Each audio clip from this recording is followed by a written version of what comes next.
Ауылға келдім, ауылға. Сағат 9:30-да келдім ғой, кешке. Ауылға 9:30-да келдім да. Сөйтіп келіп, ішке кіріп, папама сәлемдестім де. Ау, ассалаумағалейкум, папа, қалайсыз, амансыз ба десем. Жақсы, қалайсың бала, аман келдің бе? Болады. Ана дәруазадан шыққан жерде ешек қап қойды арқаланбай. Соны арқалап қайда ғой балам, ұмытып кетіппен ғой.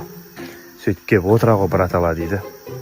Ау папа, мен мына ертең арқаларымыз шашап келем нөкістен десем. Қойса бала, нөкісте жатып келген жоқсан ба?